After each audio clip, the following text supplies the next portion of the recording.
নমস্কার বন্ধুরা, লাড্ডুর টোপ রেডি।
দিচ্ছি অল্প পরিমাণ হারিয়া।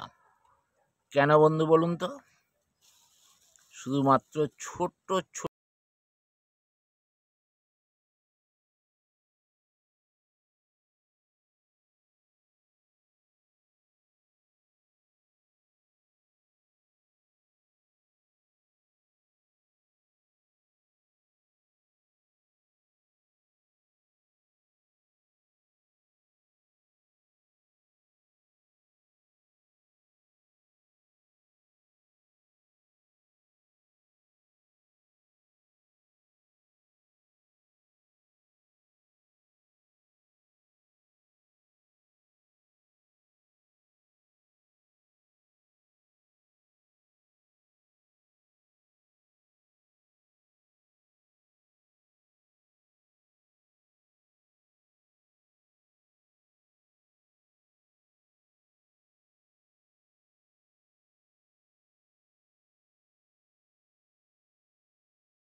সঙ্গে থাকবেন আগামী দিনে নতুন নতুন ভিডিও পাওয়ার জন্য। তো বন্ধুরা এবার একটু দিচ্ছি অল্প পরিমাণ নারকেল পোলাও। দেখুন এটা হচ্ছে নারকেল পোলাও, ঘরেই সব তৈরি করা হয়েছে। এর ভিডিওটা আগামী দিনে আমি আপনাদেরকে দেব, যেহেতু আগামীকাল রান্না পুজো, মাছ আমাদেরকে ধরতেই হবে।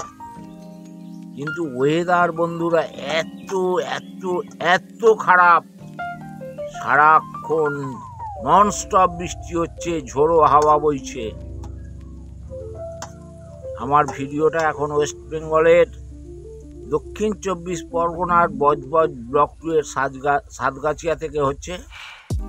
তো জানি না আপনাদের ওই দিকের ভিডিও কি আছে, কোথায় কি ওয়েদার আছে তাও জানি না। তবুও আমার মনে হয় সারা পশ্চিম বাংলায় একটা ওয়েদার রিপোর্ট বলছে, আমরাও গুগলে গিয়ে দেখেছি। এবার দিয়ে দেবো বন্ধুরা ডাবর কোম্পানির হানি। হানি মানে ফানি, মানে মাছকে ভেলকি দেখানোর জন্য দেয়া হচ্ছে মধু। এই মধু কয়েক ফোঁটা দিয়ে দেয়া হচ্ছে। দেখুন বন্ধুরা দিয়ে দেওয়া হলো, আরো কিছুর জন্য অপেক্ষা করতে হবে বন্ধুরা।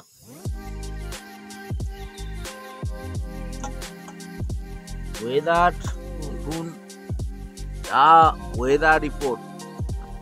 আমার একটু বয়স বেশি, 78 সালের বন্যা আমি দেখেছি, একদম সেম ওয়েদার। 78 সালেও কিন্তু বন্যা হয়েছিল আশ্বিন মাসে, ভাদ্রের শেষের দিকে আমরা চলছি, জানি না কপালে কি আছে। তো দেখা যাক, আমরা আমাদের কাজে এগিয়ে চলবো। তো আমার টোপ তৈরি হচ্ছে, চটকে চটকে এইভাবে সুন্দরভাবে তৈরি করতে হবে। এবার দিয়ে দেব নারকেল তেল বন্ধুরা। এটা উত্তম নারকেল তেল নিয়ে নিয়েছি, কারণ বর্তমানে সব মানুষ ব্যস্ত, চাষিরা ব্যস্ত, দেশি নারকেল তেল আর সেই বাড়িতে শুকনো করে, মাঠে শুকনো করে, ছাদে শুকনো করে তেল খুব কম তৈরি হয়, রেয়ার, দেখতে পাওয়া যায় না। যাই হোক, আমরা নিয়ে নিলাম উত্তম নারিকেল তেল। এটা একটা ভালো কোম্পানির ভালো নারকেল তেল। এবারে দেব বন্ধুরা কাতলা মাছের একদম বিশেষ পছন্দের জিনিস, ছাতুর পোলাও। সঙ্গে থাকুন আর দেখতে থাকুন।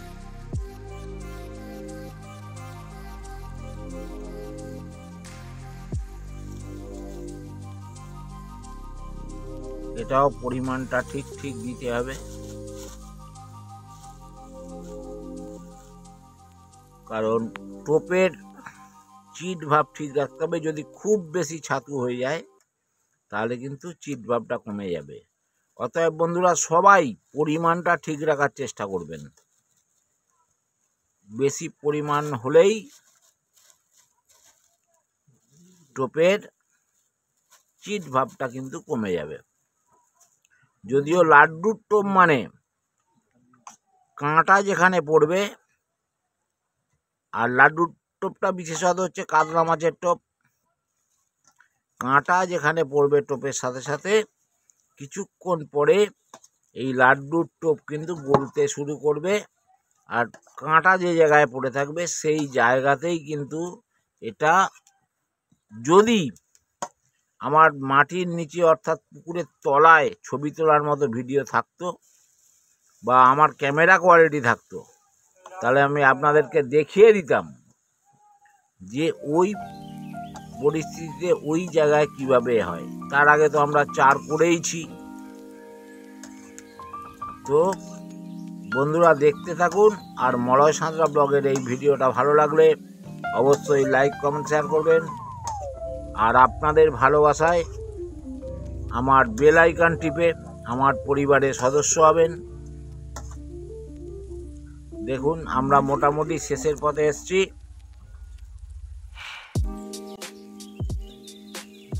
এবারে দিয়ে দিচ্ছি বন্ধুরা, আগে দিয়েছি মশলা ছাতু, এবারে অল্প পরিমাণ প্লেন ছাতু দেবো,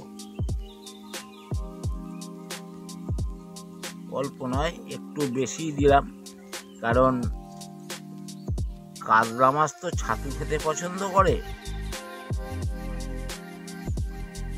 এরপরে পাল্লিশ আছে, অনেক কিছু কাজ আছে, সেগুলো হবে, সেগুলো আপনারা দেখতে থাকুন আমার সঙ্গে থেকে। অনেক কিছু উপাদান লাগে বন্ধুরা, মাছ ধরা অত সহজ নয়।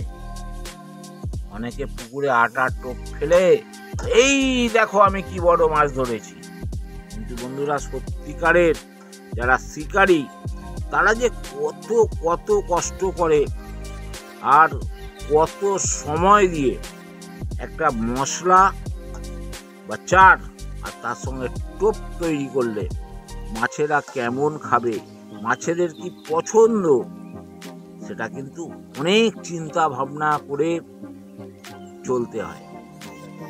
সিনেমা যখন আমরা দেখি বন্ধুরা, কি দেখি ব্লাকার, এই সিনেমাটায় কে আছে বলছে শাহরুখ খান, আবার কে বলছে অমিতাভ বচ্চন।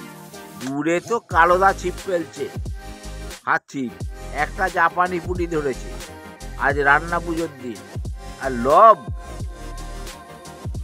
পেটেই হাল্লা, খালি মশলা তৈরি করছে, খালি বলছে দেখো না আমি কেমন কত বড় বড় মাছ ধরি। দেখা যাক, মাছ তো খাচ্ছে, ভালোই টানছে। তো আমাদের লাড্ডুর টোপ তৈরি হচ্ছে।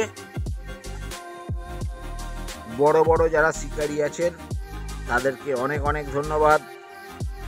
আপনারা তো অনেক বড় বড় জায়গায় যান, জানি না, আমরা নতুন ক্রিয়েটার, কিন্তু ছোটবেলা থেকে মাছ ধরতে আমরা অভ্যস্ত বন্ধুরা। কারণ আমার দাদু, বাবা, কাকা সবাই মাছ ধরতো, আমরাও সেই হাতটা রাখার চেষ্টা করেছি। দেখা যাক কার কত বেশি মাছ খায়, বড় বড় শিকারীদের না আমরা নতুন যারা ইউটিউবার। তো চলুন দেখতে থাকুন মলয় সাঁতরা ব্লগের এই ভিডিওটা। আর আমার মোটামুটি লাড্ডুর টোপ তৈরি, ছিপ এবার ফেলা হবে, সঙ্গে থাকুন, দেখতে থাকুন মলয় সাঁতরা ব্লগের এই ভিডিওটা।